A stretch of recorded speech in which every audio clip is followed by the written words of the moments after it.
Hello crushers, welcome to crash up yolo series. और आज हम पढ़ने वाले हैं साइक्लिक प्रोसेसेस के बारे में। साइक्लिक प्रोसेसेस क्या होते हैं, उसमें वर्क डन किस तरीके से कैलकुलेट किया जाता है और बहुत सारे एग्जांपल्स देखेंगे किस तरीके से क्वेश्चंस बनाए जा सकते हैं। अलग अलग तरीके के साइक्लिक प्रोसेसेस अलग अलग तरीके के इंडिकेटर डायग्राम्स के अंदर बनाते हैं जब तो। और हम बहुत सारे प्रीवियस ईयर्स क्वेश्चंस भी देखेंगे।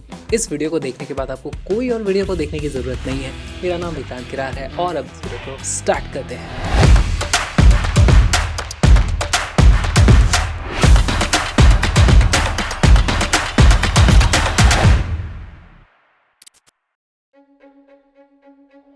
क्रैशअप एग्जिस्ट करता है ताकि सभी तक highest quality education absolutely free में पहुंच सके, ताकि सभी को इक्वल अपॉर्चुनिटीज़ मिले अपनी लाइफ को बदल पाने की। तो अगर आपको भी ऐसा लगता है तो प्लीज़ इस मिशन में मेरी मदद करो, क्रैशअप को सपोर्ट करो, मुझे सपोर्ट करो। उसके लिए आपको इस QR कोड को स्कैन करके कुछ अमाउंट डोनेट करना है, या फिर आप नीचे डिस्क्रिप्शन में जो लिंक्स हैं उसका भी यूज़ कर सकते हैं, जैसे कि पेट्रियन या फिर पेपैल।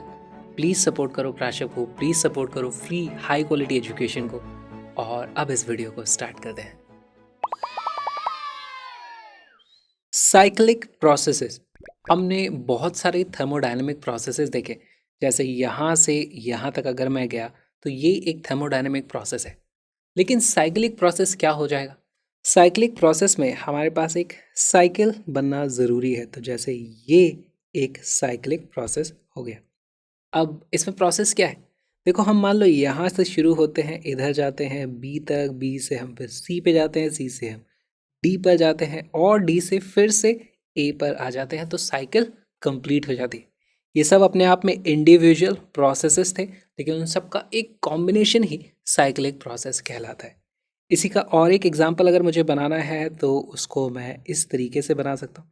इस बार हम उल्टा चक्कर लगा रहे हैं यहाँ पर, इस तरीके से ना, A B C D दोनों ही साइक्लिक है। ज़रूरी नहीं है कि हर बार हमारे पास रेक्टेंगुलर इस तरीके का कुछ शेप आए। हो सकता है कभी हमारे पास इस तरीके से सर्कल आ जाए, तो ये भी एक साइक्लिक प्रोसेस है। या फिर कुछ इरेगुलर सा इस तरीके का शेप हो, तो ये भी एक साइक्लिक प्रोसेस है। और सिर्फ यहाँ तक बात सीमित नहीं हो जाती। हमारे प्रोसेस की जो लाइंस हैं ये आपस में इस तरीके से एक दूसरे को क्रॉस भी कर सकती हैं, और आप देखोगे कि ये भी एक साइक्लिक प्रोसेस है। लेट्स से यहाँ से स्टार्ट हुआ था A से, फिर B पर होते हुए हम C पर पहुँचे और फिर D से होते हुए वापस A पर आ गए। बहुत तरीके के साइक्लिक प्रोसेसेस हो सकते हैं। अच्छा, यहाँ पर हमने ग्राफ के बारे में भी अभी तक स्पेसिफाई नहीं किया था कि ये PV ग्राफ है या ये PT ग्राफ भी हो सकता है। तो कोई भी प्रोसेस यहाँ पर हो सकता है।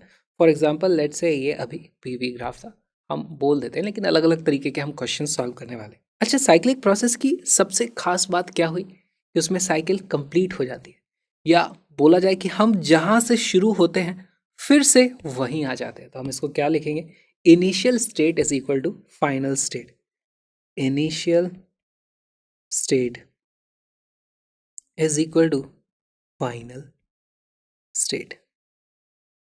अच्छा, मैंने यहाँ से स्टार्ट किया, फिर मैं कुछ भी प्रोसेस हुआ वापस वहीं पर आ गया, तो ऐसे केसेस में जितने भी हमारे स्टेट फंक्शंस हैं उनकी वैल्यू फिर से वही आ जाएगी। जब फर्स्ट लॉ ऑफ थर्मोडायनेमिक्स में हम एक इक्वेशन पढ़ते हैं, Q is equal to W plus delta. यहाँ पर स्टेट फंक्शंस कौन कौन से होते हैं? हमारी इंटरनल एनर्जी स्टेट फंक्शन होती है, चेंज इन इंटरनल एनर्जी भी स्टेट फंक्शन हो जाएगी।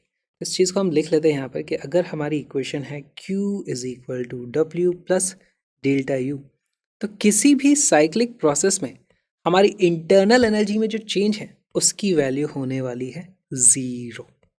हम यहाँ से स्टार्ट हुए थे, फिर घूम फिर के जो भी किया हम वापस वहीं आ गए, तो हमारा इनिशियल और फाइनल टेम्परेचर बराबर है। और इंटरनल एनर्जी सिर्फ टेम्परेचर पे डिपेंड करती है, एक स्टेट फंक्शन है ना। तो इसको भी लिख लेंगे because U is a state function. हमें बस यही समझना था। हम क्या लिखेंगे? Delta U is equal to 0 in 1 cycle ना। साइकिल कंप्लीट होना ज़रूरी है। अगर हमसे पूछ ले कि सिर्फ इस प्रोसेस में बताओ कितना डेल्टा यू है, तो वो 0 नहीं होगी। इसमें भी डेल्टा यू 0 नहीं होगी, यहाँ भी डेल्टा यू 0 नहीं है। ठीक है, हर एक प्रोसेस में इंडिविजुअली डेल्टा यू 0 नहीं है, लेकिन इन सभी प्रोसेस को जोड़ दो तो आपको डेल्टा यू 0 मिलनी ही है।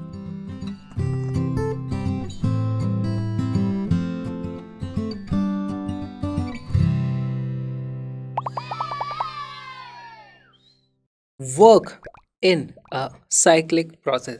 साइक्लिक प्रोसेस में वर्क किस तरीके से हम पता कर सकते हैं? तो देखो, हम स्टार्ट करेंगे सबसे पहले, हमारा जो सबसे इजी मुझे लगता है इंडिकेटर डायग्राम वो है पीवी डायग्राम। उसके बाद मैं एक सिंपल सी इस तरीके से साइकिल बना लेता हूँ ऐसे। अब ये हमारा साइक्लिक प्रोसेस है। क्या इसका कोई और छोर है? और छोर मतलब क्या इसका एक स्टार्टिंग और एंड पॉइंट है? देखो, हमें ये पता है कि ये एक साइकिल कंप्लीट करती रहती है। ओके, तो इसको देखो, अपनी सुविधा के लिए मैं अभी बोल दूंगा ये यहाँ से स्टार्ट हुई थी और यहाँ पर इस तरीके से पहुंची और फिर यहाँ से वापस आकर के यहीं पर ख़त्म हो गई। तो इस तरीके से हमने एक साइक्लिक प्रोसेस को दो हिस्सों में ब्रेक कर दिया। मान लो इसे मैं बोल देता हूँ ए बी। हमें पता चल जाता है कि हमारी जो साइकिल है, पहले हम ए से बी जाते हैं और फिर हम बी से ए जाते हैं। दोनों के रास्ते यहाँ पर बने हुए, बी से ए आने का ये रास्ता है, ए से बी जाने का ये रास्ता है। अब वर्क डन कितना होगा?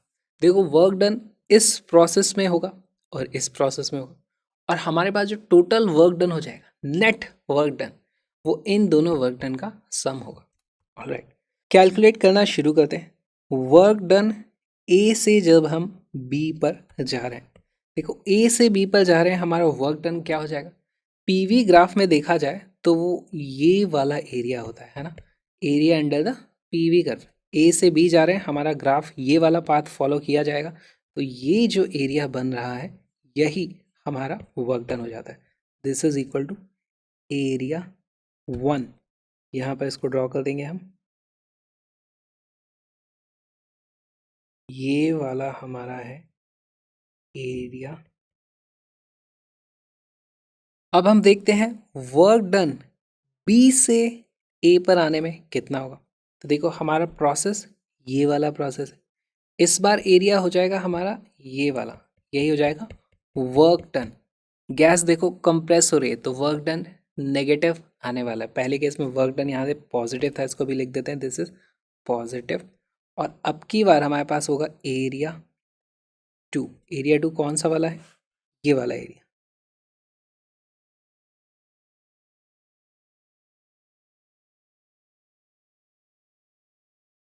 Area 2।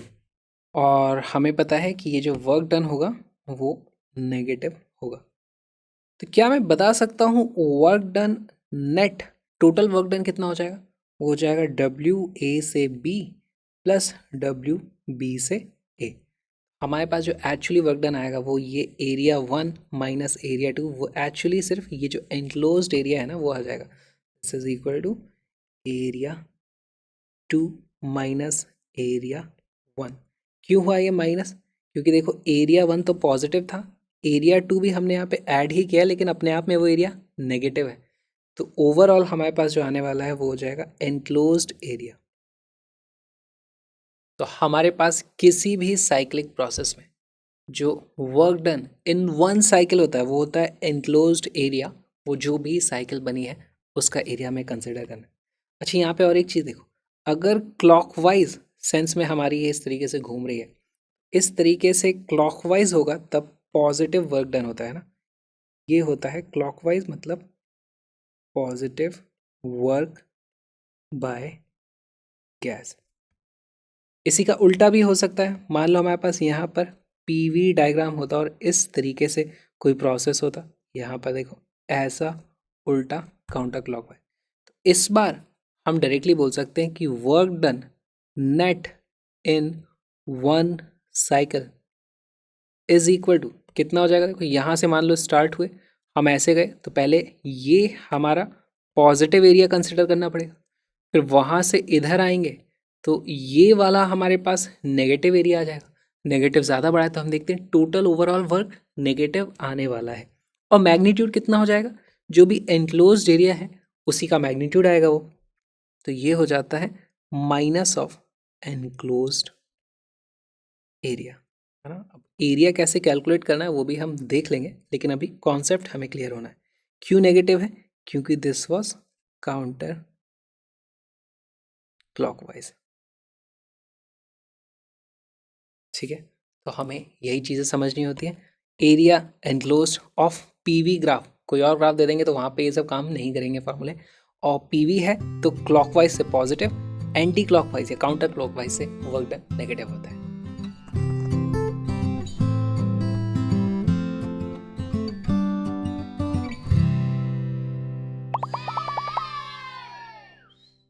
State whether the work done by the gas in one cycle of the cyclic process is represented by the following indicator diagrams is positive, negative और जीरो।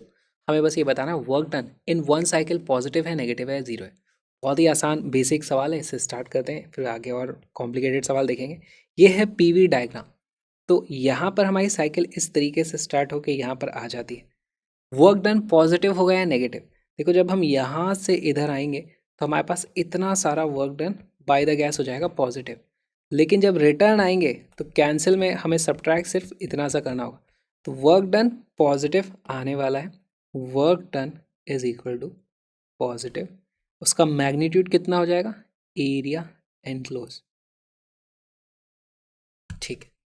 सिमिलरली इस वाले ग्राफ को देखो, यहाँ पे भी वही पीवी डायग्राम है, इस बार काउंटर क्लॉकवाइज हम घूम रहे हैं। तो हमें पता है यहाँ पर अगर मैं यहाँ से स्टार्ट करता हूँ तो इनिशियली मुझे इतना सारा नेगेटिव वर्क करना पड़ेगा और फिर थोड़ा सा पॉजिटिव वर्क ऐड करना पड़ेगा। ओवरऑल हमारे पास नेगेटिव वर्क आने वाला है। मैग्नीट्यूड कितना हो जाएगा, एरिया के बराबर।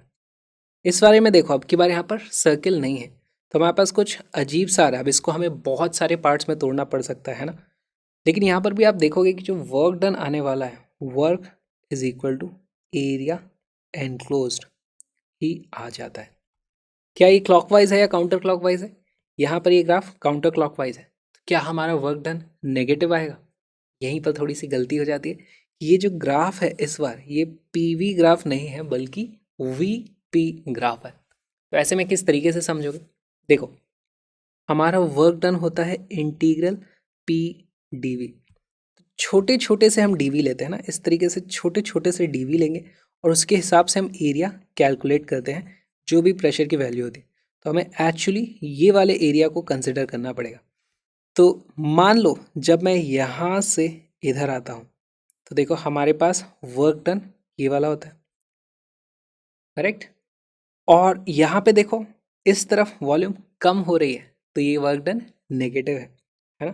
तो नेगेटिव वाला पार्ट छोटा है और यहाँ से जब मैं शुरू करूँगा इस तरीके से आगे आऊँगा तो जो पॉजिटिव वाला पार्ट है ये वाला वो बड़ा है।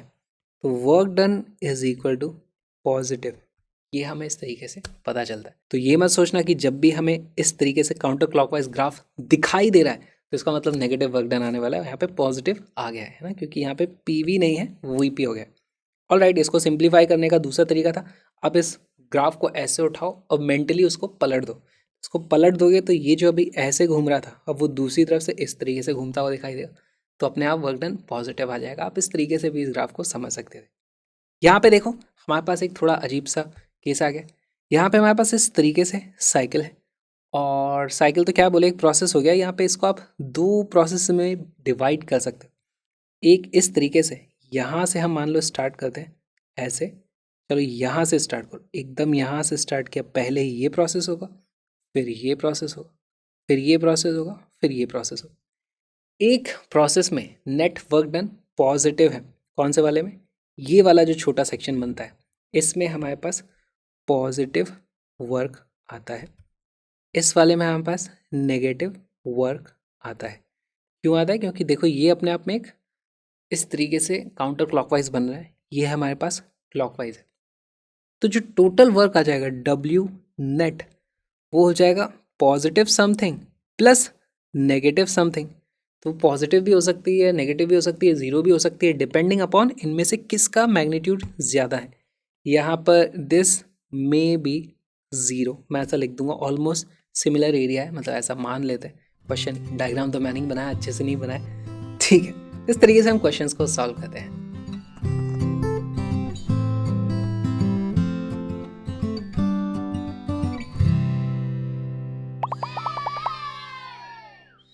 हमारा पहला numerical, find the work done in SI units in one cycle of the cyclic process given below. तो हमारे पास एक साइक्लिक प्रोसेस दिया हुआ है। क्या ये हमारा पीवी ग्राफ है? जी हाँ। तो यहाँ से हमें पता चल जाता है कि हमारा वर्क डन सीधे सीधे आने वाला is equal to area enclosed. मुझे ग्राफ को देखने की भी ज़रूरत नहीं है। लेकिन यहाँ पर एक चीज़ मिसिंग है। क्या है? यहाँ पे हमारे पास डायरेक्शन नहीं लगा हुआ है कि इस तरीके से हमारा सर्कल कंप्लीट हो रहा है या हमारे पास साइकिल इस तरीके से कंप्लीट हो रही है। इसको किस तरीके से सॉल्व किया जाए? तो हम दोनों के लिए सॉल्व करेंगे। पहले एरिया कैलकुलेट कर लेते हैं। यहाँ पर एरिया कितना आने वाला है? एरिया देखो, ये एक ट्राइंगल है। ट्राइंगल का एरिया होता है हाफ इंटू बेस कितना है यहाँ से यहाँ तक, which is 4 litre minus 2 litre, which is equal to 4 - 2 litre multiplied by height कितनी है? ये है 4 - 2 ATM। इसकी वैल्यू हो जाती है half into 2 ATM litre, which is equal to 2 ATM litre. ये हमारा वर्क डन आ गया। लेकिन ये SI यूनिट में नहीं है। और हम पहले भी पढ़ चुके हैं कि ATM और लीटर, ये जो हमारी यूनिट है, ये क्या होती है? 101 जूल के बराबर होती है। अगर आपको नहीं पता तो यहाँ पे सिंपली आपको रिप्लेस कर देना है 2 into 1.01 into 10⁵ pascal multiplied by 10⁻³ metre cube. अब ये SI यूनिट में आ गया तो ये हमारे पास 202 जूल आ जाता है। लेकिन अभी भी हमारा क्वेश्चन पूरा नहीं हुआ है। वर्क डन, अगर मैं A से पहले B जाऊँ, फिर B से फिर मैं C जाऊँ, A से B गया, B से C गया और फिर वापस से मैं A पर आ गया, है ना? तो A B C, उसके बाद यहाँ पर और फिर से A लिखना पड़ेगा।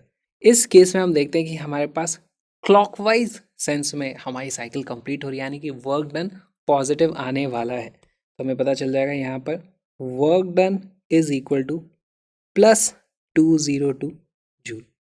वहीं अगर हमसे पूछा जाता है कि वर्क डन इन A से पहले मैं C चले जाऊँ, फिर मैं B चले जाऊँ, फिर A आ जाऊँ, है ना? A से पहले मैं C गया, फिर B गया, फिर वापस A आ गया।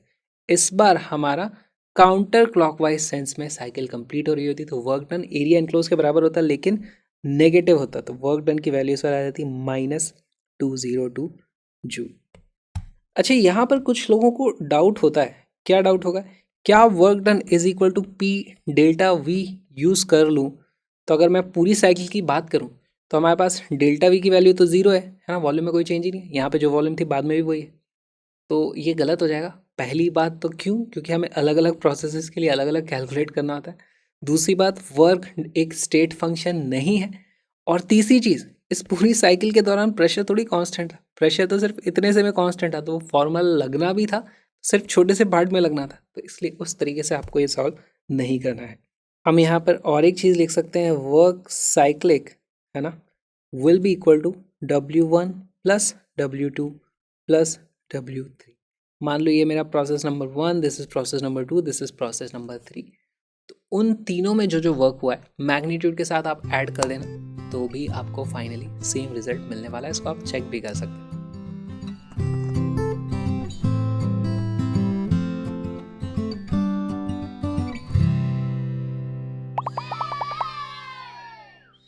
ये एक बहुत ही अच्छा सवाल है।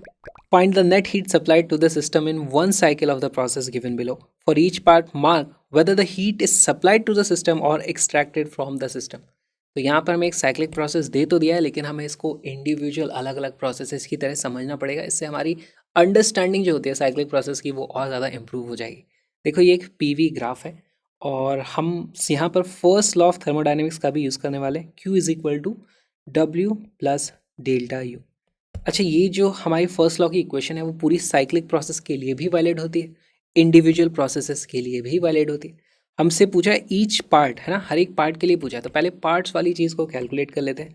पहला पार्ट में लेता हूँ प्रोसेस नंबर 1, यहाँ से मैं इधर आ रहा हूँ। ओके, तो वर्क डन के बारे में आप क्या कह सकते हो? देखो, वर्क डन हो जाएगा हमारा area under the PV curve, ये वाला।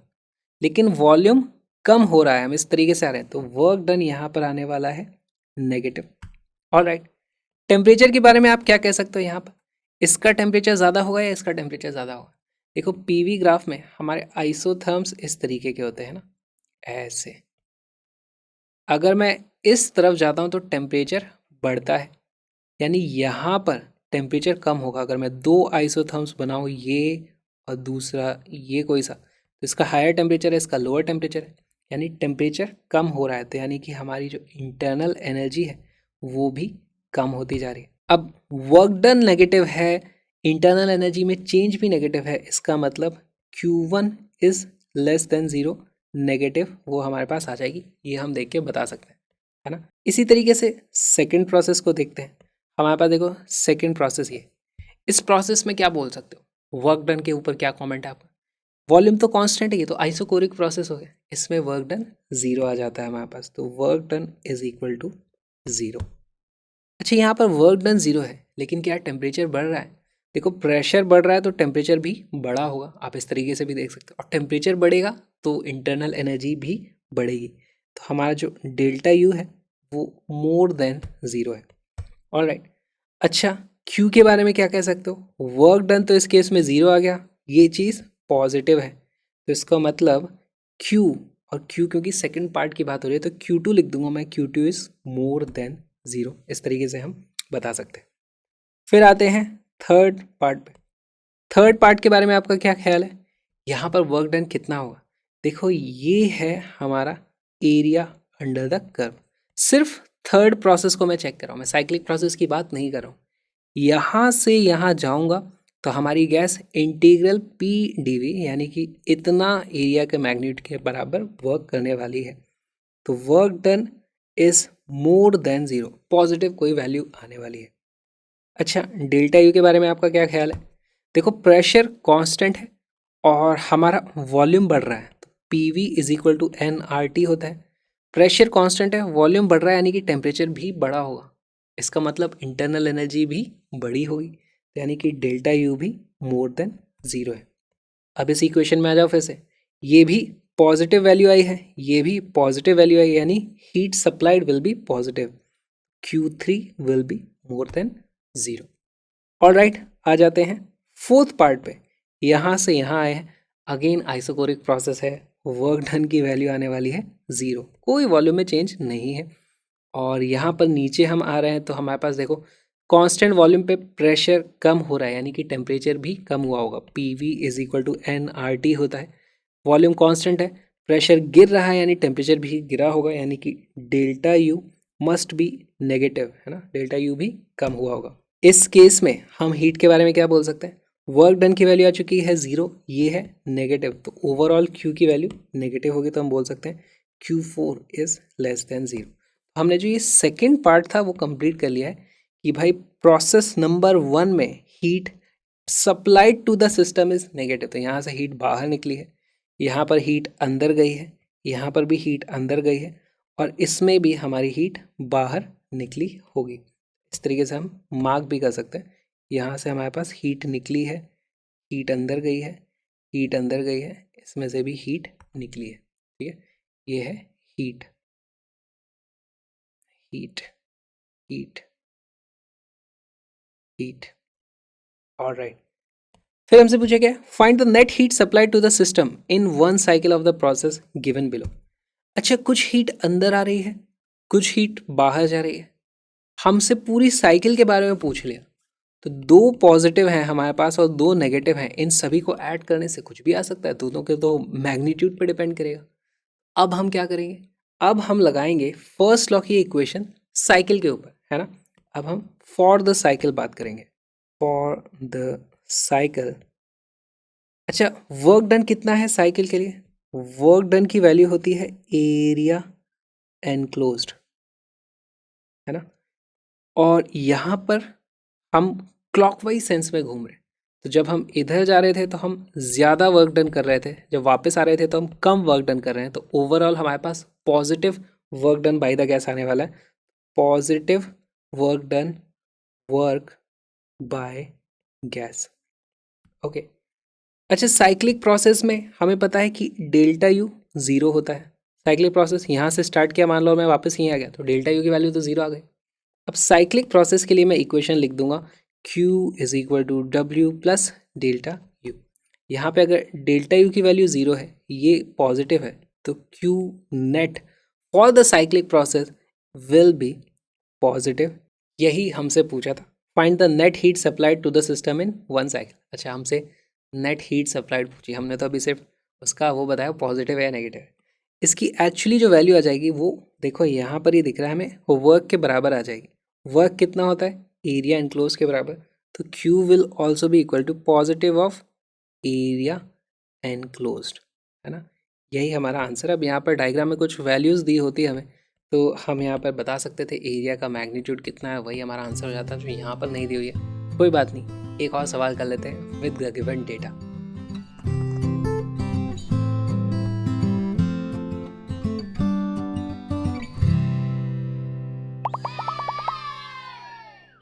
An ideal monoatomic gas is taken around the cycle ABCDA as shown in the PV diagram.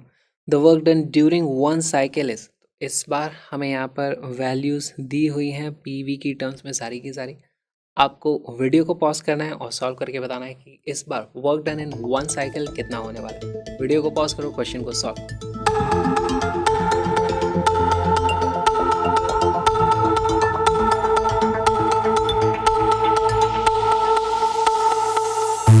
इस क्वेश्चन का करेक्ट आंसर है ऑप्शन नंबर ए। कैसे आया देखो, बहुत ही सिंपल है। वर्क डन विल बी, पहले तो बताओ पॉजिटिव वर्क ही नेगेटिव। यहाँ पर साइकिल क्लॉकवाइज घूम रही है, प्रेशर इधर है, वॉल्यूम इधर है, तो हमारा आने वाला work done is equal to positive of area enclosed, है ना। एरिया एनक्लोज कैसे कैलकुलेट करोगे, देखो ये वाली जो लेंथ है वॉल्यूम है वो है 2v माइनस वी। यहाँ पे वॉल्यूम थी 2v, यहाँ पे थी v, तो ये डिस्टेंस कितना आता है v। This is equal to v multiplied by, और ये वाली लेंथ कितनी हो जाती है, यहाँ पे देखो था 2p, यहाँ पर था सिर्फ p, तो ये जो टोटल डिफरेंस हो जाता है वो हो जाता है सिर्फ v into p which is equal to pv। Option number A is the correct answer. बहुत ही सिंपल क्वेश्चन था।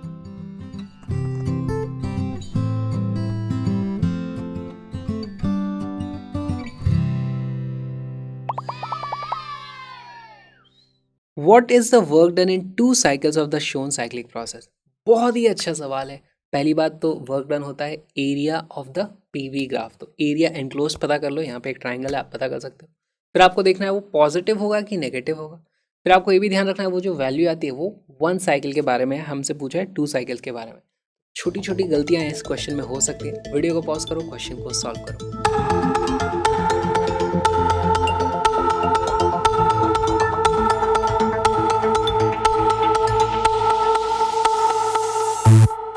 इस क्वेश्चन का करेक्ट आंसर है -1 जूल।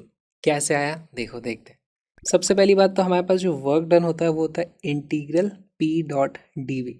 यहाँ पर फिर गलती कर सकते हो आप कि यहाँ पर अगर ये प्रेशर की लाइन होती तो बात और थी। यहाँ पर ऊपर इस पर हमारे पास वॉल्यूम है, यहाँ पर प्रेशर है। या तो आप इस ग्राफ को उठा के पलट के इस तरीके से रख दो तो वो एक्सेस अपने आप स्वैप हो जाएंगे, लेकिन हमें वो नहीं करना है ना। देखो हम कैसे समझे, पी डीवी होता है तो डीवी में छोटी छोटी स्लाइसेस, वॉल्यूम में इस तरीके से हम स्लाइसेस काटते हैं, और उसके हिसाब से जो हमारा एरिया आता है ना वो पी डीवी ये वाले एरिया होते हैं, है ना। जब मैं मान लो यहाँ से इधर गया था तो वॉल्यूम बढ़ रहा था, तो हमारे पास ये वाला एरिया वर्क डन के बराबर हो जाता है। फिर जब यहाँ से इधर आया तो मेरे पास ये वाला एरिया जो कि और बड़ा है लेकिन वो नेगेटिव में ऐड होता है ना, क्योंकि वॉल्यूम कम हो रहा है। तो हमारे पास वर्क डन एक्चुअली आने वाला है इस बार नेगेटिव। चीज़ आपको समझ में, यहाँ से इधर जा रहे थे तो इतना मैग्नीट्यूड पॉजिटिव में ऐड हुआ, लेकिन यहाँ से इधर आए तो ये वाला मैग्नीट्यूड नेगेटिव में ऐड हो गया और वो ज़्यादा है, इसलिए ओवरऑल वर्क डन नेगेटिव आने वाला है। इसके कारण कोई वर्क डन नहीं होगा, ये एक आइसोकोरिक प्रोसेस है। देखो वॉल्यूम कांस्टेंट है, नेगेटिव आएगा। मैग्नीट्यूड कैसे कैलकुलेट करें इसका, मैग्नीट्यूड वो हो जाएगा एरिया के बराबर, एरिया एनक्लोज्ड। यहाँ पर एरिया हो जाएगा हाफ इनटू ये वाली कितनी है हमारी 2 metre cube minus 1 metre cube यानी कि 1 मीटर क्यूब मल्टीप्लाइड बाय ये वाली कितनी है हमारे पास 1 पास्कल 2 पास्कल, इन दोनों के बीच का डिफरेंस कितना है 1 पास्कल। तो ये हमारे पास आ जाता है हाफ। SI यूनिट्स हैं तो आंसर अपने आप जूल में आने वाला है, तो हाफ जूल, लेकिन नेगेटिव का है ना। तो हमारे पास work done in 1 cycle is equal to -0.5 joule. क्या ऑप्शन नंबर डी हमारा करेक्ट आंसर है? नहीं नहीं नहीं नहीं नहीं, हमसे 2 साइकिल में पूछा है, ये तो 1 साइकिल का है, तो वर्क इन 2 साइकिल्स है ना is equal to -1 joule. Option number B is the correct answer.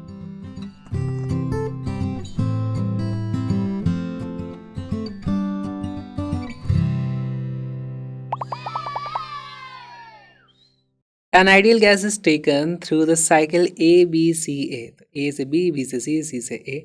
as shown in the figure, if the net heat supplied to the gas in the cycle is 5 joule, the work done by the gas in the process C2A is. तो ये बहुत ही अच्छा सवाल है। इसमें हमें first law of thermodynamics की जो इक्वेशन है Q is equal to W plus delta U, उसका भी इस्तेमाल करना पड़ सकता है। और यहाँ पर देखो हमारे पास पीवी ग्राफ नहीं है, यहाँ पे इस तरफ प्रेशर है, इस तरफ वॉल्यूम है, तो गलती मत करना, ये प्रेशर है, ये वॉल्यूम है। वीडियो को पॉज करो, क्वेश्चन को सॉल्व करो।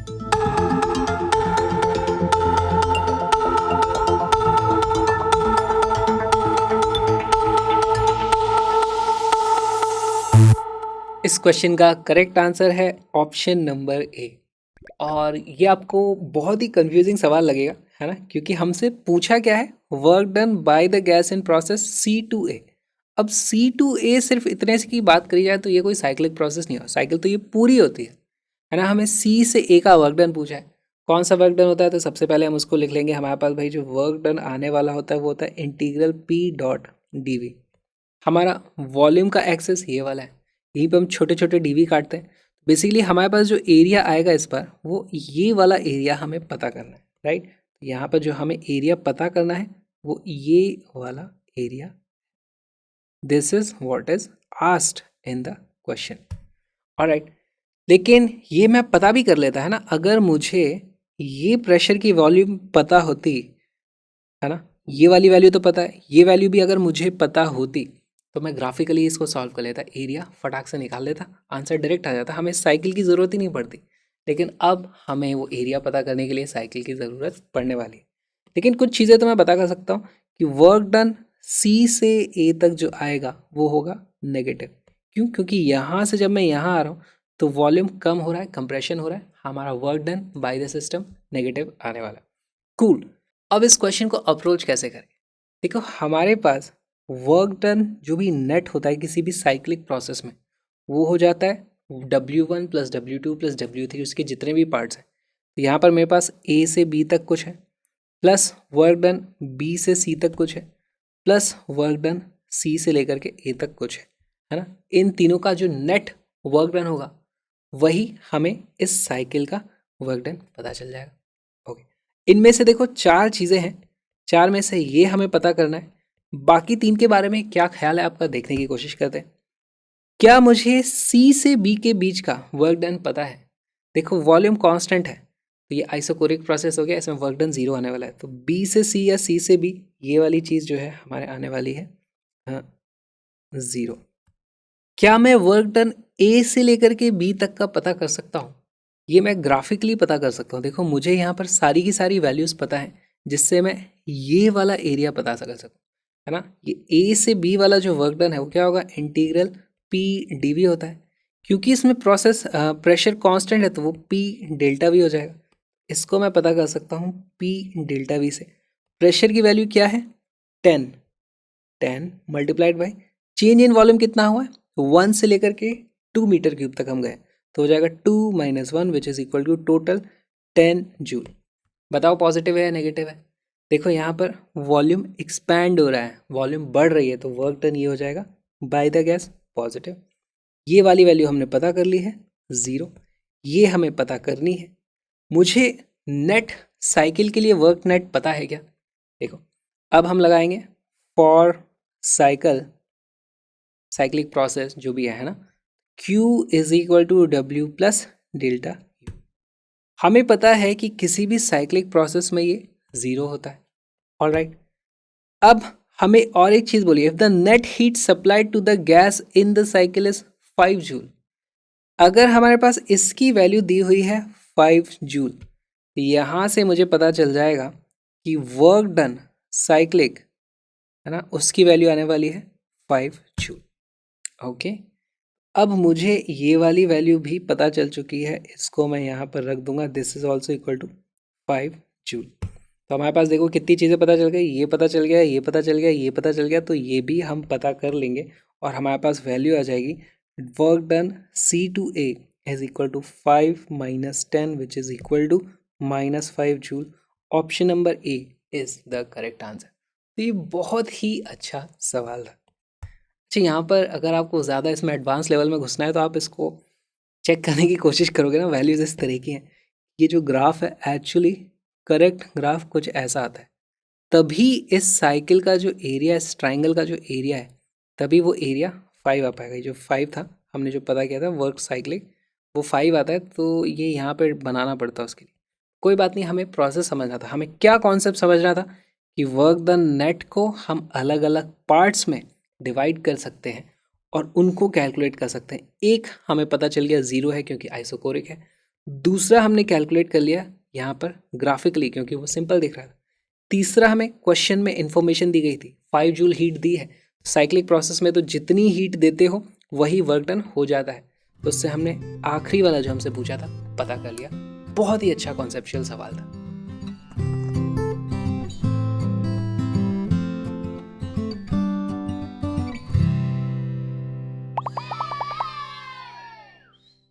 वर्क डन इन एलिप्टिकल पाथ, एलिप्टिकल पाथ यानी कि हमारे पास एलिप्टिकल एक साइक्लिक प्रोसेस है, साइक्लिक प्रोसेस में एक डायरेक्शन बनाना होता है, तो मान लो मैं यहाँ पे डायरेक्शन बना देता हूँ। डायरेक्शन बनाने से क्या होता है, वर्क डन या तो पॉजिटिव हो जाता है या नेगेटिव हो जाता है। हमें पता है कि वर्क डन कितना होता है किसी भी साइक्लिक प्रोसेस में, उसकी वैल्यू होती है एरिया एनक्लोज्ड के बराबर। मैग्नीट्यूड की मैं बात करूँ, अच्छा इसका मैग्नीट्यूड कैसे पता करोगे, आप बोलोगे एक हमारे पास सर्किल है, इसका कुछ रेडियस होगा, पाई आर स्क्वायर से आप वो पता कर सकते हो। लेकिन क्या ये एक सर्किल है या ये एक एलिप्स है, आपको सोचना पड़ेगा यहाँ पर। देखो अगर ये सर्किल दिखाई दे रहा है तो इसका मतलब ज़रूरी नहीं है कि वो सर्किल ही हो, क्योंकि अगर सर्किल होता तो इसका रेडियस कैलकुलेट करके बताओ, है ना। अगर मैं इसका रेडियस यहाँ पे कैलकुलेट करने जाऊँ तो देखो ये कितना हो जाता है, टोटल है ये हमारे पास 50 - 10 यानी कि 40 मीटर क्यूब। ये वाला रेडियस हमारा आ जाता है 20 metre cube.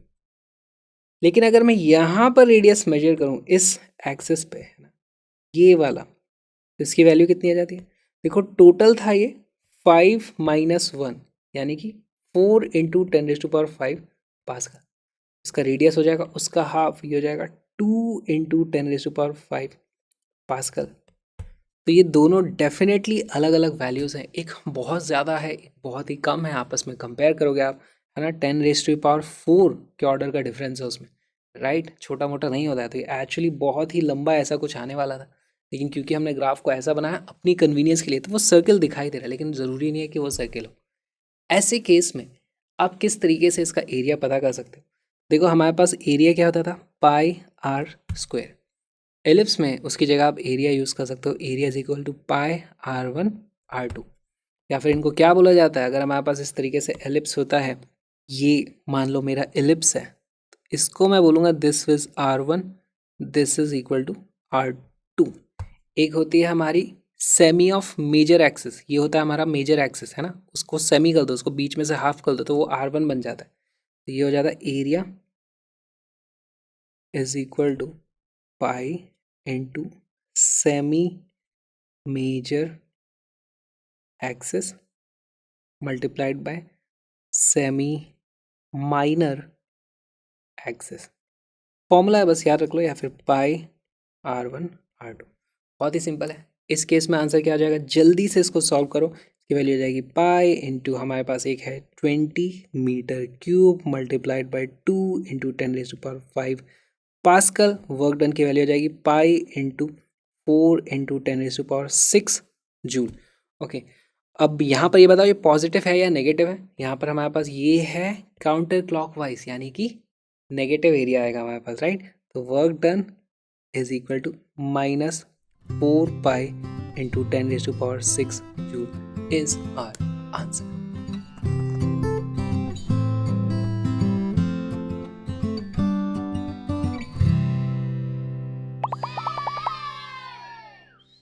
The figure shows the PV plot of an ideal gas taken through a cycle A B C D A। यहाँ से शुरू होते हैं फिर से घूम के यहीं आ जाते हैं। बोला जा रहा है कि part A B C semi circle, A से बी से सी ये एक सेमी सर्कल है, ठीक है, और C D A is part of an ellipse, ये हाफ ऑफ एलिप्स है, ठीक है, होने दो। अब हमारे पास कुछ ऑप्शंस और यहाँ पर मल्टीपल करेक्ट आंसर हो सकते हैं। वीडियो को पॉज करो, क्वेश्चन को सॉल्व करो।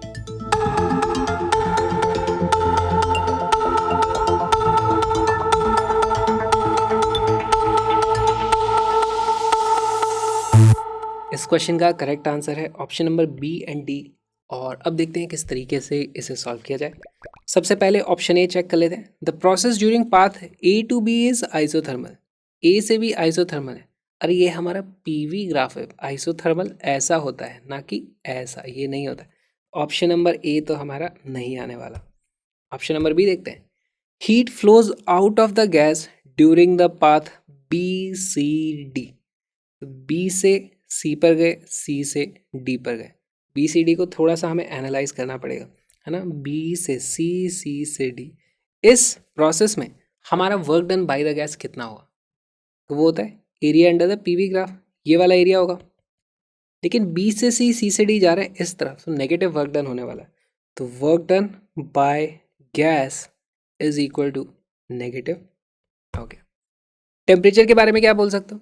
देखो यहाँ से आप इधर आ रहे हो, है ना। इन दोनों पॉइंट्स को आप कंपेयर कर लो। यहाँ पर सेम प्रेशर है, लेकिन इस जगह पे वॉल्यूम कम है, यहाँ पर वॉल्यूम ज़्यादा था, यानी यहाँ पर टेम्परेचर कम रहा होगा। हमारे पास temperature final is less than temperature initial, correct. इसका मतलब delta U is also negative. क्या मैं लिख सकता हूँ Q is equal to W plus delta U? ये भी नेगेटिव है, ये भी नेगेटिव है। For the process B C D, इसका मतलब Q is equal to negative हो जाएगी। तो heat flows out of the gas during the path B C D. तो ये चीज़ हमारी सही हो जाती है, ऑप्शन नंबर बी करेक्ट हो जाता है। बहुत अच्छा सवाल था। इसमें सर्किल और एलिप्स का कोई यूज़ नहीं है, बस ऐसे ही लिख दिया। Work done during the path A B C is zero. A से बी गए, बी से सी गए, वर्क डन इज ज़ीरो। तो ये तो नहीं होने वाला है। क्यों? क्योंकि देखो इसको आप दो पार्ट्स में तोड़ो। ए से जब मैं बी जाता हूँ तो वर्क डन इतना हो जाता है, ये वाला एरिया। फिर बी से जब मैं सी आता हूँ तो उसमें से ये वाला एरिया आपको सब्ट्रैक्ट कर देना है। तो हमारे पास नेट वर्क डन इतना आ जाता है ना। तो ये भी हमारा ऑप्शन नहीं होने वाला है। ऑप्शन नंबर डी देख लेते हैं। Positive work is done by the gas in the cycle A B C D A. A से बी सी डी ए। अब इसका कुछ एनक्लोज्ड एरिया है, और क्योंकि क्लॉकवाइज हम घूम रहे हैं तो हमारा वर्क डन पॉजिटिव आने वाला है ना। देखो यहाँ से यहाँ तक जाएंगे तो गैस इतना सारा पॉजिटिव वर्क करेगी, फिर यहाँ से वापस आएगी तो थोड़ा सा नेगेटिव वर्क कर देगी। Overall work done by the gas positive आने वाला है, इसलिए ऑप्शन नंबर डी हमारा करेक्ट हो जाता है। बहुत ही अच्छा ये सवाल था। इसमें बहुत सारे और भी कॉम्बिनेशन बना के आपसे चीज़ें पूछी जा सकती हैं। घबराना मत, हमेशा ग्राफ्स को अच्छे से एनालाइज कर।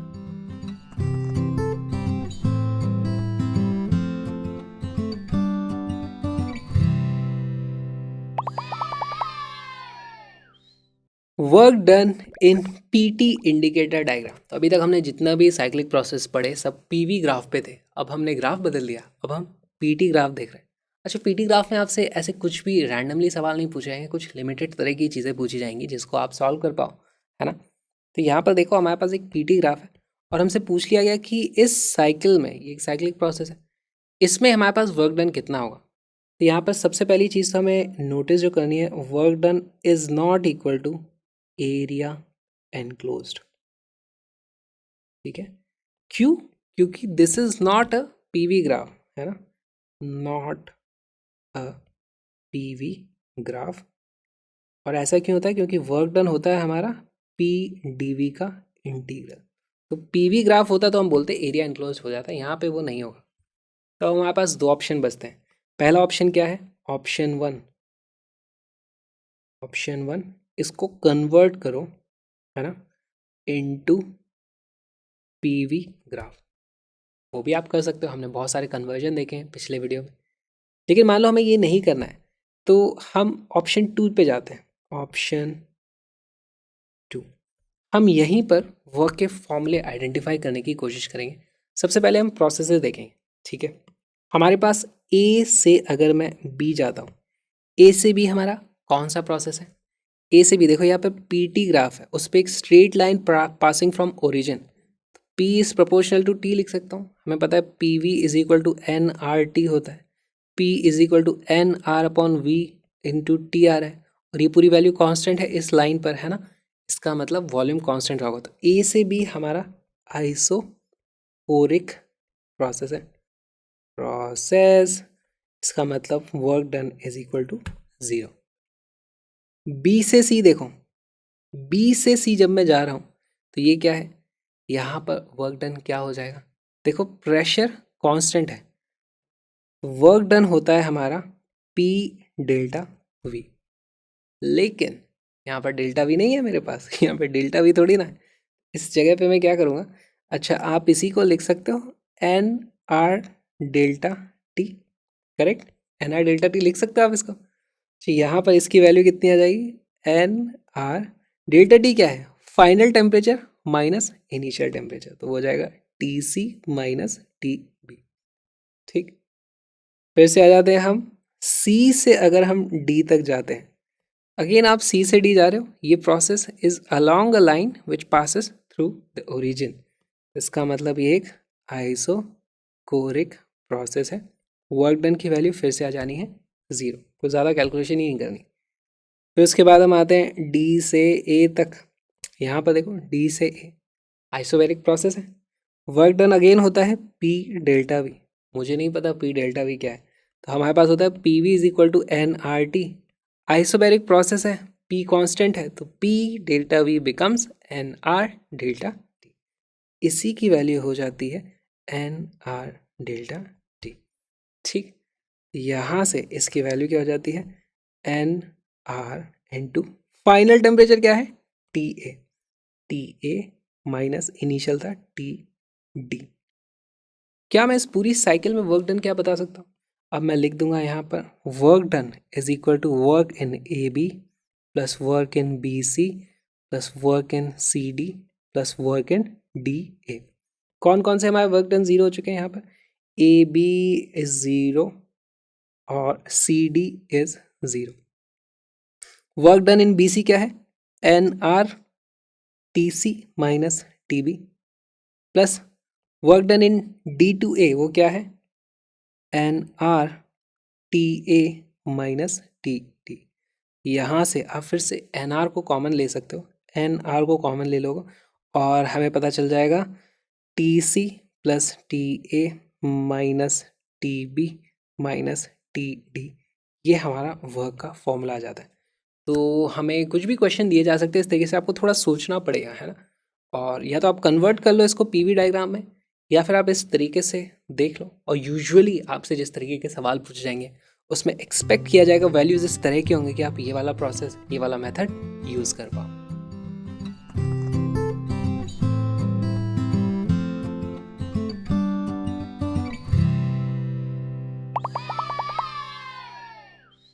Work in VT indicator diagram, again ये बहुत ही सिंपल है, पिछले हमने पीटी डायग्राम जो देखा था, इस बार वीटी डायग्राम है।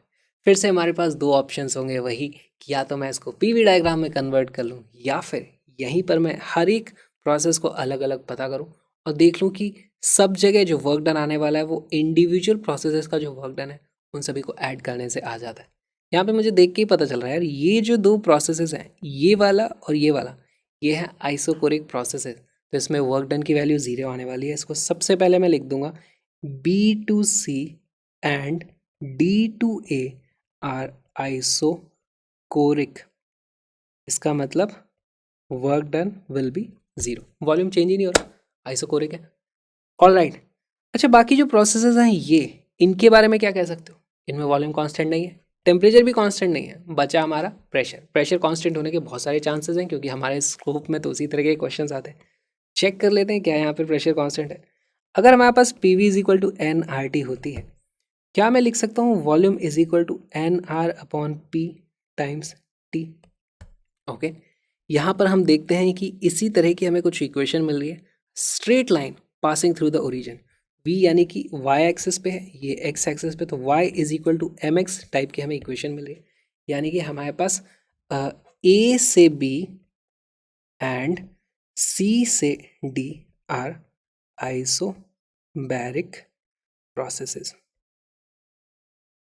वर्क डन पता कर सकता हूँ मैं, work done net in one cycle is equal to W A B, A से B plus W B C plus W C D plus W D A. कौन कौन से 0 हैं, बी से सी और डी से ही 0 है, बी से सी ए, इन दोनों को तो पहले ही कर दो 0। ऑलराइट, इसकी वैल्यू कितनी आ जाएगी? वर्क डन ए से बी जाना है, प्रेशर कांस्टेंट है लेकिन वॉल्यूम में चेंज हो रहा है, तो इसको मैं लिख सकता हूँ P delta we plus 0 plus यहाँ पर फिर से हो जाएगा पी डेल्टा वी और यहाँ पर हो जाएगा 0। तो वैल्यूज़ हमें सोच समझ के रखनी पड़ेंगी। प्रेशर तो मुझे पता ही नहीं है यहाँ पर, है ना, लेकिन मुझे टेम्परेचर में पता है। और जब प्रेशर कांस्टेंट होता है तो इसको मैं क्या लिख सकता हूँ? इसको एन आर डेल्टा टी भी लिख सकता हूँ, है ना, plus N R delta T लिख सकता हूँ। टेम्परेचर की वैल्यू यहाँ पर क्या क्या ली जाएगी, है ना, ए से बी जा रहे हैं हम, ए से B, final temperature minus initial temperature, तो हमारे पास वैल्यू आ जाएगी N R into temperature of B minus temperature of A plus N R. यहाँ पर जब मैं सी से डी पे आया हूँ, फाइनल टेम्परेचर क्या है? डी का, तो ये हो जाएगा T D minus T C. तो ये आपको वैल्यूज़ इस तरीके से यहाँ पर दी होंगी, है ना, टेम्परेचर की सारी वैल्यूज़ दी होंगी, तो आप इसका यूज़ करोगे, नंबर ऑफ मोल्स भी शायद आपको दिए जाएंगे क्वेश्चन में, इस तरीके से आप पता कर सकते हो। तो यही हमें बस देखना।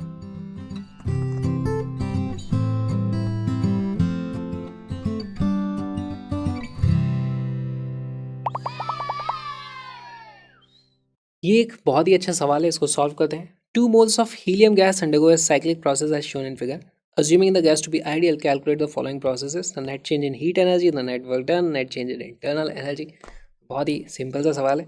सबसे पहली चीज़ तो देखो, मुझे पता है साइक्लिक प्रोसेसेस में इंटरनल एनर्जी में जो नेट चेंज होता है उसकी वैल्यू होती है 0, तो इसको तो मैं एज इट इज़ 0 कर दूँगा। वर्क डन होता है area under the PV graph, और यही दिक्कत हो गई कि यहाँ पे प्रेशर तो है लेकिन यहाँ पर टेम्परेचर है, वॉल्यूम नहीं है। कैसे सॉल्व करोगे? या तो अब आप इसको कन्वर्ट कर लो, या भी जो पिछले 2 तरीके हमने देखे उस तरीके से आप इसको सॉल्व कर सकते हो। वीडियो को पॉज करो, क्वेश्चन को सॉल्व करो।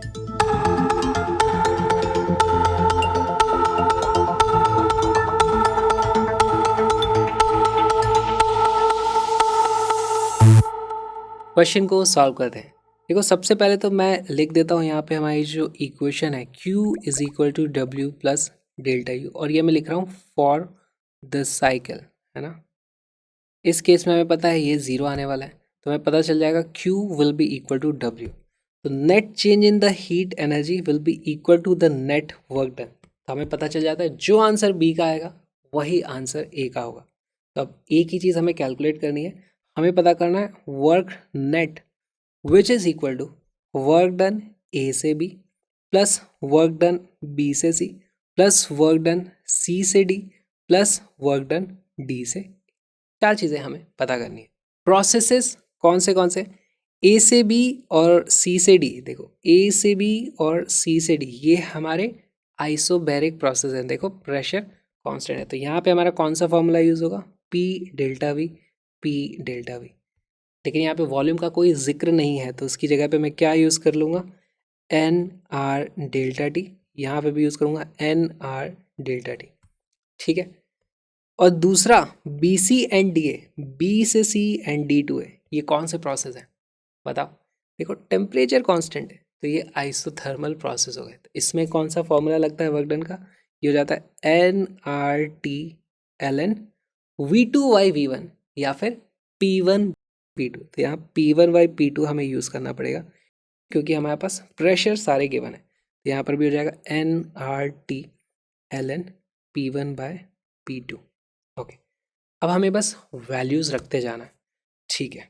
देखो, यहाँ से एन आर डेल्टा टी, इसमें हमारे पास ए से जब मैं बी तक जा रहा हूँ, ए से बी तक जा रहा हूँ, फाइनल टेम्परेचर है 400 केल्विन, इनिशियल टेम्परेचर है 300 केल्विन। ध्यान से सारी वैल्यूज़ रखेंगे, फॉर्मूले सेम है, गलती होने का बहुत बड़ा स्कोप है। ये वाली जो हमारी वैल्यू आ जाती है, ये क्या आ जाती है? N R T final minus T initial, A से बी में हो जाएगा, फाइनल था 400 माइनस 300, ये हो जाएगा 400 माइनस 300, ठीक।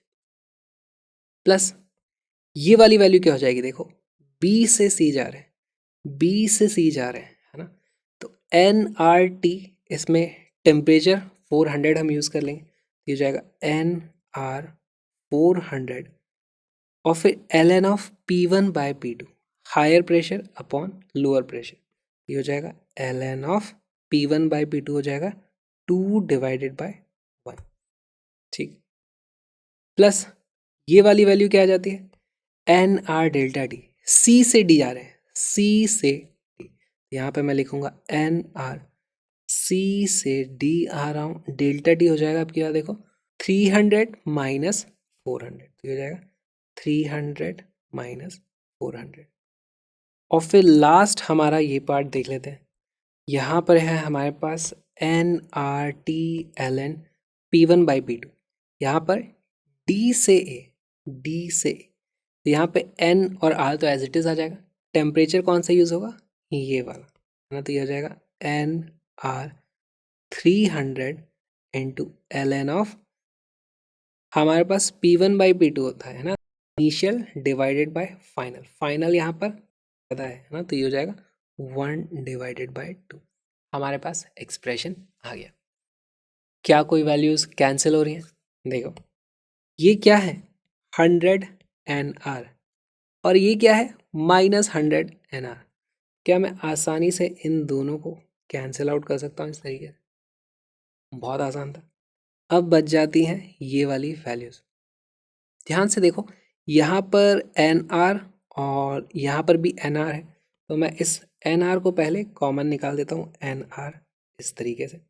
ऑलराइट, इसके बाद मेरे पास बचता है यहाँ पे 400, यहाँ पे है 300, ये है 400 ln2, ये जाता है 400 ln2, फिर आ जाता है प्लस 300 ln हाफ, और इसको मैं देखो ये जो ln हाफ है, इसको लॉग की प्रॉपर्टी से मैं क्या लिख सकता हूँ, -ln2 है ना, तो ये हो जाता है -300 ln2।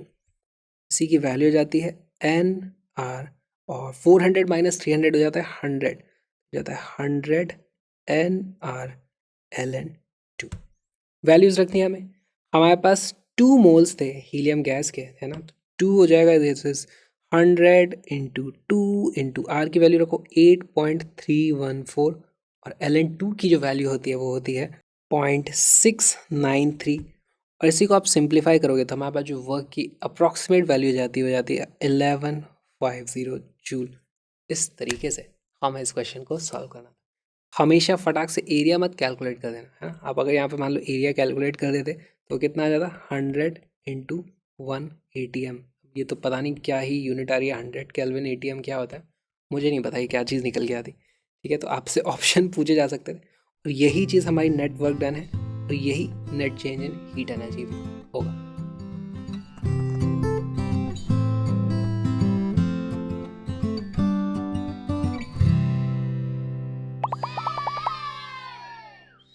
ये एक बहुत ही अच्छा प्रीवियस ईयर क्वेश्चन है, और इसमें हमें मैच द कॉलम करना है।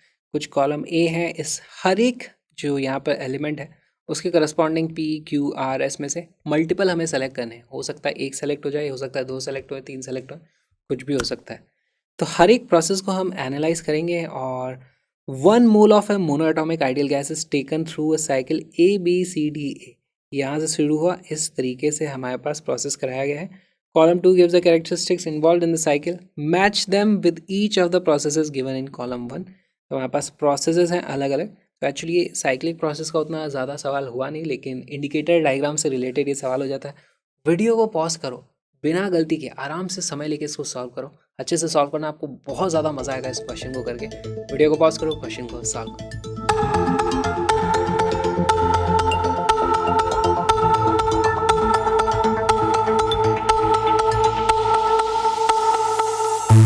क्वेश्चन को सॉल्व करते हैं।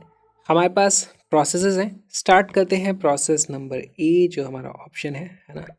प्रोसेस A to B, हम यहाँ से इधर आ रहे हैं। अच्छा, ये हमारा PV ग्राफ है, जल्दी से देख के बताओ ये क्या प्रोसेस है। यहाँ पर हमारे पास प्रेशर कांस्टेंट है, और प्रेशर कांस्टेंट है, वॉल्यूम कम हो रहा है, तो इसको क्या मैं सबसे पहले तो नाम दे दूंगा isobaric compression. Okay, isobaric compression है। हमारे पास एक बात बताओ, यहाँ पर क्या हो रहा होगा। हमारे पास सवाल है इंटरनल एनर्जी इंक्रीजेज या internal energy decreases, heat is gained, heat is lost, work is done on the gas. बहुत सारे ऑप्शंस यहाँ पर हैं। सबसे पहले इंटरनल एनर्जी के बारे में बात करें। हमारे पास यहाँ पर टेम्परेचर कम हो रहा है या ज़्यादा हो रहा है। देखो अगर हमारी जो आइडियल गैस इक्वेशन है P V is equal to N R T, इसमें प्रेशर कांस्टेंट है फिर भी वॉल्यूम कम हो रहा है ना, वॉल्यूम कम हो रहा है, प्रेशर कांस्टेंट है, एन आर कांस्टेंट है, वॉल्यूम कम हो रहा है यानी टेम्परेचर भी कम हुआ होगा, इसका मतलब टेम्परेचर कम हुआ होगा। टेम्परेचर कम हुआ है इसका मतलब डेल्टा यू नेगेटिव हुई होगी, तो इंटरनल एनर्जी डिक्रीज हो जाती है, तो इसका एक आंसर आ जाएगा इंटरनल एनर्जी डिक्रीजेस। इसमें हमारे पास ऑप्शन आता है पी, यहाँ पर आ जाता है। ऑलराइट, इंटरनल एनर्जी हो गई। हीट के बारे में हम क्या बोल सकते हैं और वर्क के बारे में हम कर क्या बोल सकते हैं?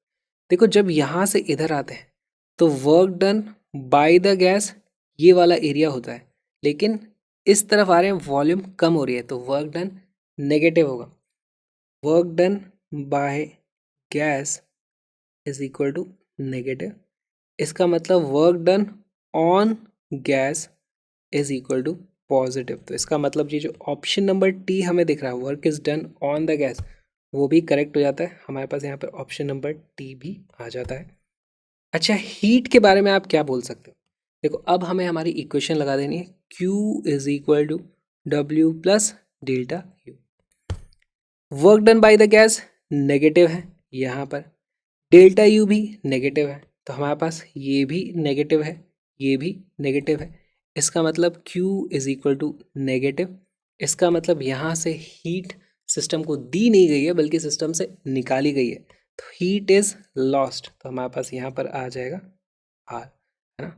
Q इज नेगेटिव, यहाँ पर R हमारा करेक्ट हो जाता है। तो इस तरीके से हमने सॉल्व कर लिया। अब फिर से एक बार आपको मौका दिया जा रहा है, वीडियो को पॉज करो और बाकी प्रोसेसेस के लिए इस तरीके से सॉल्व करने की कोशिश करो।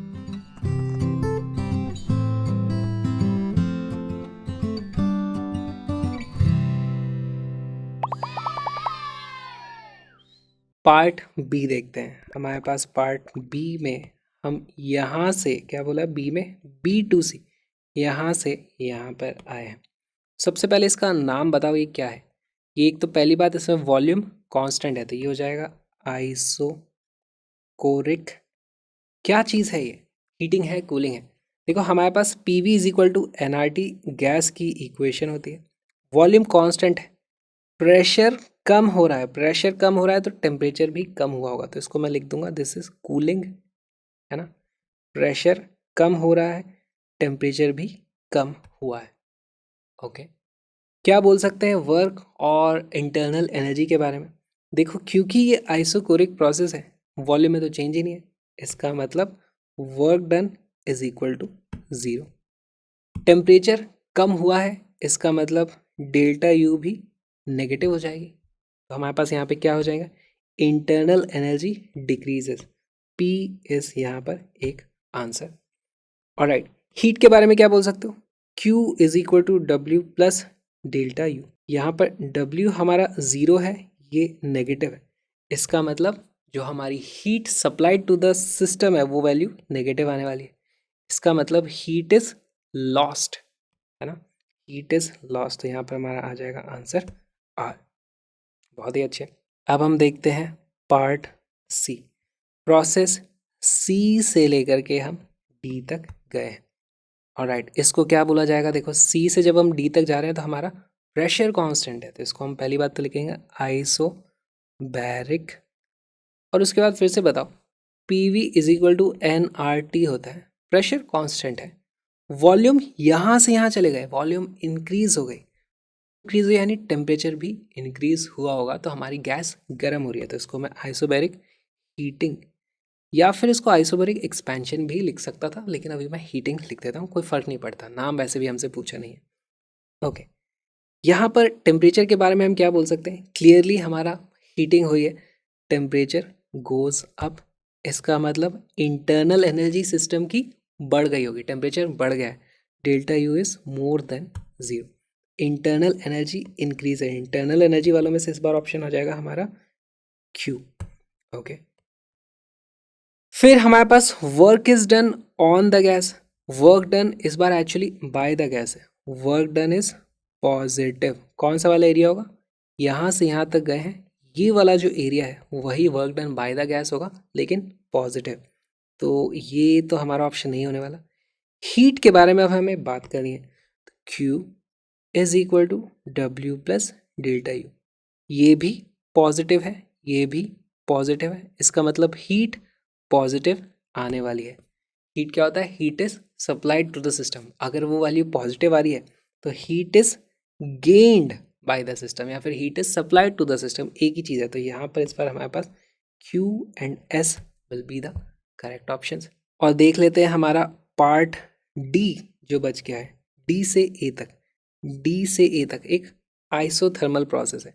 हाँ, तो ये हो जाएगा आइसोथर्मल कंप्रेशन। कंप्रेशन क्यों बोल दिया इसको मैंने? देखो यहाँ से इधर जा रहे हैं, वॉल्यूम कम हो रहा है।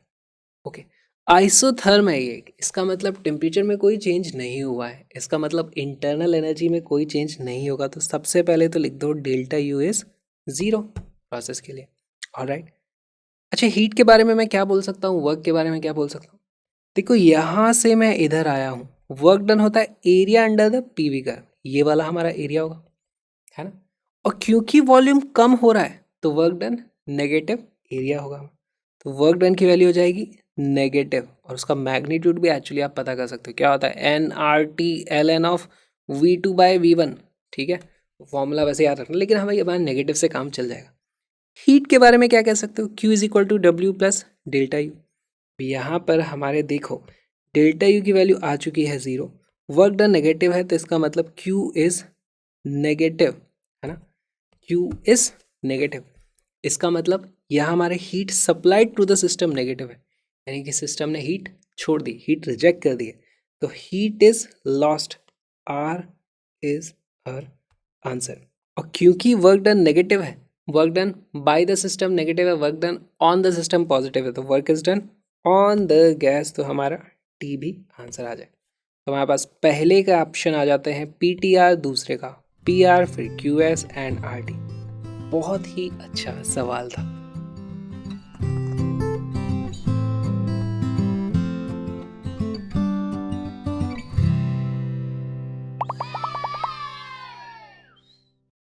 The work done by the gas along path ABC is 80 joule and along ADC is 20 joule। A से B से C जाते हैं तो 80 जूल का वर्क डन होता है। तो बेसिकली ये PV ग्राफ है, तो ये वाला जो हमारा एरिया होगा ना, है ना, ये 80 जूल हो जाएगा। तो यहाँ से जाते हो तो ये वाला एरिया 20 जूल हो जाएगा। If the net heat supplied along ABC is 100 joule, find Q and delta you along ADC and QW and delta U for C2A straight line part. तो C2A स्ट्रेट लाइन पाथ बनाओ पहले, तो यहाँ से C2A straight line path इस तरीके से होगा। और अब बहुत अच्छा सवाल है, यहाँ पे सारे कॉन्सेप्ट्स एक साथ यूज आएंगे। वीडियो को पॉज।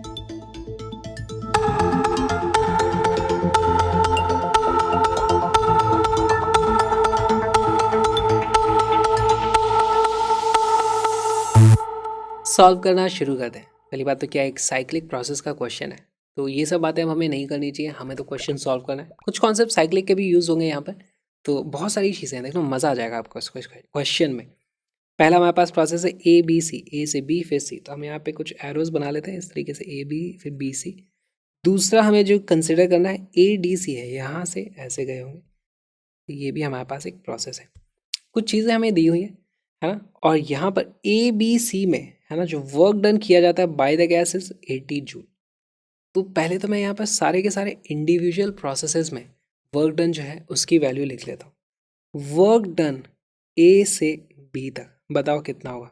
क्या हमें दिया हुआ है? नहीं, लेकिन A से B एक आइसोकोरिक प्रोसेस है, वॉल्यूम चेंज ही नहीं हो रहा है, तो वर्क डन A से B is 0। Work done B से C कितना होगा? हमें वर्क डन B से C दिया ही नहीं है, हमें दिया है A से C। लेकिन अगर A से B 0 है और A से C टोटल हमारा 80 है, तो यानी कि वो B से C ही 80 होगा। तो ये बेसिकली हो जाता है 80 जूल। ये हमें समझना था, बहुत ही इंटरेस्टिंग सवाल। अच्छा, वर्क डन अगर मैं D से C पूछूं तो उसकी वैल्यू कितनी आ जाएगी? अगेन आइसोकोरिक प्रोसेस है, 0 आने वाली है, दिस विल बी 0। और वर्क डन A से D अगर मुझसे पूछा जाए, देखो यहाँ से यहाँ तक टोटल जाता हूँ तो वर्क डन 20 जूल होता है, लेकिन इस वाले पार्ट में तो कोई वर्क डन है ही नहीं, तो तो ये जो भी वर्क डन हमें दिया था 20 जूल, वो ज़रूर यही वाला वर्क डन होगा। इसकी वैल्यू आ जाती है 20 जूल। ये कुछ वैल्यूज़ हमने पता कर ली। ठीक, अब हमारे पास और एक इंफॉर्मेशन है। If the net heat supplied along A B C is 100 joule. इससे मैं क्या पता चलूँगा? देखो, ए बी सी में नेट हीट सप्लाई करी है 100 जूल, तो देखो मैं अलोंग ए बी सी मैं लिख सकता हूँ Q is equal to W plus delta U. Heat supply किया कितना? 100। ए बी सी में वर्क डन कितना किया है गैस ने? वो किया है हमारा 80 जूल, है ना, तो this is 80 plus delta you. Okay, ये डेल्टा यू कौन सा वाला है? ए से सी तक, है ना, ये है डेल्टा यू ए से सी तक। ऑलराइट, यहाँ पर डेल्टा यू ए सी की वैल्यू आ जाती है 20 जूल। अब आप बोलोगे ये आपने ए सी क्यों लिखा? ये आपको ए बी सी था, तो आपको ए बी सी लिखना चाहिए था, delta U A B C. यहाँ पर हमें क्या याद रखना है कि डेल्टा यू इंटरनल एनर्जी में चेंज एक स्टेट फंक्शन होता है। मैं यहाँ से ऐसे जाऊँ, यहाँ से ऐसे जाऊँ, यहाँ से कहीं और घूम के दूर से आकर के ऐसे जाऊँ, अगर मैं ए से सी पहुँच जाऊँ तो इंटरनल एनर्जी में चेंज हमेशा बराबर होगा। इसीलिए डेल्टा यू ए सी की वैल्यू आ गई है 20 जूल। ऑलराइट, अब मैं सेम चीज़ करूँगा along A D C. A D C में मुझे इक्वेशन लिखनी है फर्स्ट लॉ की, Q is equal to W plus delta U. Work done along A D C कितना है? मुझे दिया हुआ है क्वेश्चन में, वो वैल्यू है 20 जूल, तो this is equal to 20 joule plus delta U कितना होएगा? ये डेल्टा यू कौन सा है? ए से सी तक, जो हमें पता चल चुका है वो है 20, है ना, तो यहाँ पे भी मैं लिख देता हूँ ए सी, ये भी आ जाता है 20, this is equal to 40 joule. तो हमें ये पता करना था, ये हमने पता कर लिया। डेल्टा यू भी हमें पता चल चुका है ए डी सी, तो हमारा ऑप्शन नंबर ए जो हमें पता करना था, ए के हमारे पास आंसर आ गए हैं। Q is equal to 40 joule, delta U is equal to 20 joule, ये हमारा आंसर आ गया। अब हम आते हैं पार्ट बी पर, Q W and delta U for C to A straight line part. तो यहाँ से जब हम इधर आ रहे हैं, अच्छा, तो क्या मैं यहाँ पे डेल्टा यू लिख सकता हूँ? सीधे सीधे डेल्टा यू की वैल्यू हो जाएगी -20 जूल। अगर मैं यहाँ से यहाँ जाता हूँ, डेल्टा यू होता है +20 जूल, और ये स्टेट फंक्शन है ना, कैसे भी आओ कैसे भी जाओ। लेकिन अगर मैं उल्टा आऊँगा तो सेम वैल्यू हो जाएगी मेरी -20 जूल। तो यहाँ पे मैं लिख सकता हूँ is equal to minus of delta U A to C, correct. ये हमारे पास आंसर आ गया। ओके, अब हमें पता करना है वर्क डन और हीट सी टू ए में। अच्छा, मुझे डेल्टा यू पता चल चुका है, अब मुझे वर्क पता चल जाएगा तो मैं क्यू पता कर सकता हूँ। अगर मुझे क्यू पता चल जाएगा तो मैं डब्ल्यू पता कर सकता हूँ। क्यू पता करने का मेरे पास कोई तरीका नहीं है, लेकिन डब्ल्यू मैं ग्राफिकल मेथड से पता कर सकता हूँ, क्योंकि ग्राफ का जो भी एरिया होता है वो मेरा वर्क डन के बराबर होता है। हमें पता क्या करना है? हम पता करना चाहते हैं work done C to A, C to A straight line path, यहाँ से यहाँ आ रहे हैं। तो हमें पहली बात चीज़ पता है कि वर्क डन की वैल्यू जो भी आएगी ये एरिया के मैग्नीट्यूड के बराबर होगी, और वो नेगेटिव होने वाला है। नेगेटिव क्यों होगा? क्योंकि देखो वॉल्यूम कम हो रहा है, तो चेक कर लेंगे नेगेटिव आना चाहिए। इसको मैं यहाँ पे लिख ही देता हूँ, this will B negative. Alright, solve करना शुरू करते हैं। पहली चीज़ तो ये बताओ मुझे, क्या मैं इसको लिख सकता हूँ this will be equal to minus of work done A to C. यहाँ से इधर जाता तो भी वर्क डन का एरिया यही आता, वहाँ से इधर आ रहा हूँ तो भी वर्क डन उसी एरिया के बराबर है, खाली साइन अलग अलग होते हैं, एक पॉजिटिव होता है एक नेगेटिव होता है। तो मैंने वही चीज़ यहाँ पर लिख दी है। ऑलराइट, अब मुझे यहाँ पे ग्राफिकल मेथड का यूज़ करना पड़ेगा, है ना। मुझे एरिया, 3 एरिया को मैं डिवाइड कर लेता हूँ। This is area 1, this is area 2 and this is area 3। अब मैं कुछ न्यूमेरिक वैल्यूज़ लिखूँगा। पहली चीज़ तो मुझे यहाँ पे देखते ही पता चल रहा है, क्योंकि ये एक सिमेट्री है ना, ये मान लो जो भी रेक्टेंगल बनता है कुछ भी बनता, उससे स्ट्रेट लाइन में मैं वापस आया हूँ, तो एरिया 1 और एरिया 2 ये दोनों बराबर होने वाले हैं। तो मैं लिख सकता हूँ पहली बात तो area 1 is equal to area 2, सिर्फ मैग्नीट्यूड की बात करी जाए तो। ओके, लेकिन अभी भी मुझे इनकी वैल्यूज़ इंडिविजुअली नहीं पता, तो वो वैल्यूज़ पता करना शुरू करते हैं। क्या मुझे इस एरिया नंबर 3 की वैल्यू पता है? एरिया नंबर 3 क्या है? वर्क डन ए से डी, जो हम पता कर चुके थे ऑलरेडी, उसकी वैल्यू है 20 जूल। तो एरिया नंबर 3 की वैल्यू आ जाती है वर्क डन ए से डी के बराबर, which is equal to 20 joule. Okay, अच्छा मुझे बी से सी का वर्क डन बताओ कितना होगा। वर्क डन बी से सी, उसकी वैल्यू कितनी हो जाएगी? ये पूरा का पूरा एरिया है ना, और उसकी वैल्यू कितनी आई है बी से सी? वो है 80 जूल।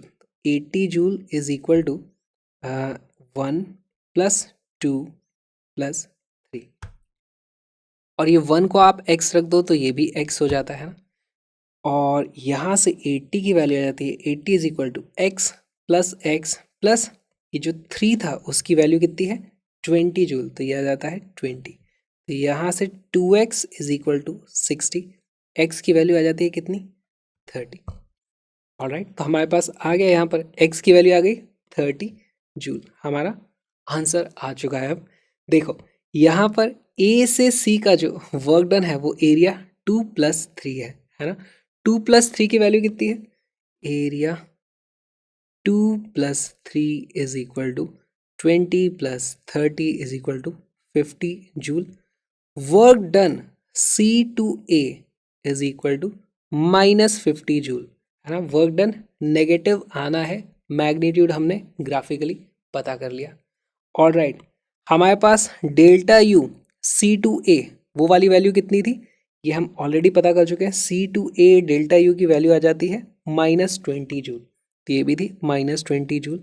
तो मैं Q की वैल्यू पता कर सकता हूँ, Q C to A उसकी वैल्यू आ जाएगी वर्क प्लस डेल्टा U यानी कि -70 जूल। इस तरीके से आप पता कर सकते हो। बहुत ही अच्छा सवाल था, ग्राफिकल यहाँ पर कैलकुलेशंस थोड़ी सी हुई है, सिमेट्री का भी इस्तेमाल किया है। हमें घुमा फिरा करके देखो ये टोटल वर्क डन दिया गया था, उसमें से हमें पता चला ये वाला वर्क डन तो कुछ है नहीं, तो ये वाला एरिया हमें पता चल गया 20 जूल है। फिर हमें ये वाला पूरा वर्क डन, ये वाला एरिया दिया गया था 80 जूल, इससे हमें पता चल जाता है ये इन तीनों एरिया का सम 80 होता है। तीनों का सम 80 है, ये अकेला 20 है, यानी इन दोनों का सम 60 होता है। और क्योंकि सिमेट्री है तो दोनों का वैल्यू आती है 30 एंड 30। बड़ी आसानी से हमने पता कर लिया 30 आ जाता है। तो यहाँ से जब हम यहाँ आते हैं तो वर्क डन हमें पता चल जाता है कितना हो जाता है, -30 -20, करेक्ट। ये वाला -50 वर्क डन आ जाता है। और हमारे पास कुछ इक्वेशन दी थी, उससे हम यहाँ से यहाँ तक की इंटरनल एनर्जी में चेंज निकाल चुके थे, वो था -20, दोनों को ऐड कर दो, -70 joule is the heat supplied, और यही हमारा आंसर है। साइक्लिक प्रोसेसेस के बहुत सारे क्वेश्चन हमने सॉल्व किए। आई होप आपको इस वीडियो में मज़ा आया हो। तो अगर आपको अच्छा लगा प्लीज़ सपोर्ट करो क्रैशर को, प्लीज़ मेरी मदद करो, इस QR कोड को स्कैन करो, कुछ अमाउंट डोनेट करो, ताकि मैं और भी इस तरह के वीडियोस आपके लिए बना के ला पाऊँ एब्सोल्युटली फ्री में। हम मिलेंगे यूनो सीरीज़ के अगले वीडियो में। प्लीज़ कुछ कमेंट भी ज़रूर करना, ताकि हमारे वीडियोस यूट्यूब रैंकिंग में ऊपर, और मेरे व्लॉग्स भी ज़रूर देखो, links are in the description, notes भी डिस्क्रिप्शन में मिल जाएंगे। मिलते हैं अगले वीडियो में। यूनो।